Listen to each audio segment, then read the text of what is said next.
yes, it's some extra steps, and like, because I think initially I'd just wait, get my name changed. Once it's changed, then go ahead and change my gender marker and my name at the same time. They're suggesting that we not do that. It seems like it would be easier to get the gender marker changed and then go back and change the name. Yeah, I mean, it's going to be like a whole nother set of money and a little bit more time and paperwork, but I think it's just going to be the likeliness that your gender marker is going to stand time throughout whatever happens in the next 4 years or so.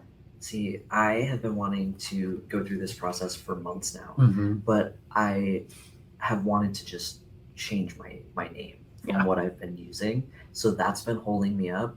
And now I'm just kind of like, I just got to decide on something and go and just get it done. And the lady from the clerk's office was there, at least from Ada County Clerk's office. She was there to help us out. Oh, wow. She was super fantastic. And there's also like one judge who handles all of this, and the judge is really great. I guess it's really easy. It's technically, and when you go in, it's like everybody kind of who's getting their name changed does it all on the same day pretty much. But the time that you're with the judge itself is just a matter of minutes.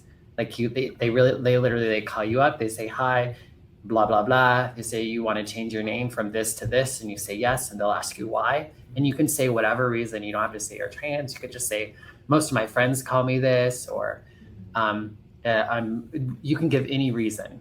And then they'll ask you, is your reason because I think it's something about like, I think it has something to do with like a sexual offense. Like, are you a sex offender?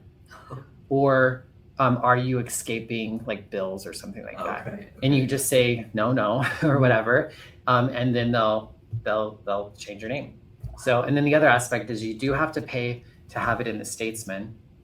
If you're in Boise, there might be, depending on where you're at, and so you have to run it for, I believe, 4 weeks. You have to pay for it to run. And then I know one of the things that I was afraid of is that because my understanding is that you had to publish your address and your name and why your name changing, which I thought it was going to say, because I'm a tranny. Yeah, right. But you don't have to put that. You can just say, I'm changing my name because I'm naming myself after my grandparents, or you can give whatever reason you want. Right. So you don't have to say because I'm trans.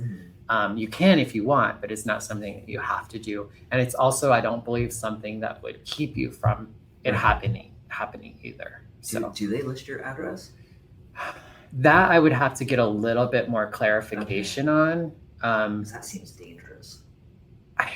For some reason, I thought that, and this was like, part of this is a combination of my old understanding of things and then going through this huge process. I mean, I was there for 3 hours. And so there was a lot of new information that was coming to me. And then there was also like a lot more questions that I probably could have asked.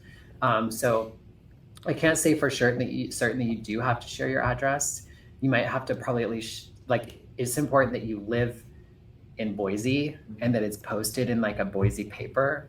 But I don't know if you have to put your exact address. So that's something that we can definitely look into and like let folks know about. But also if you call the clerk's office, they'll tell you as well. So you can actually even just go into the office and they'll help you out. So from what I understand, it's a pretty painless, or I want to say there's a lot that's been done to create as little resistance, because it's already a big deal anyway. But it sounds like there's a lot of allies en route to getting your name changed and your gender marker changed. Okay. Yeah. Awesome. I know we weren't necessarily planning to go into all that, but I think it makes for a great podcast episode. I think so. Yeah, I think we covered a lot of really important stuff this week. Yeah, and I know we were going to talk a little bit about the holidays, but you know what? The next week is still the holidays, so maybe even more the holidays. Even more so. So next week, join us, and we'll be talking a little bit about how do we navigate through the holidays as queer, trans, non-binary folks with our families and chosen families.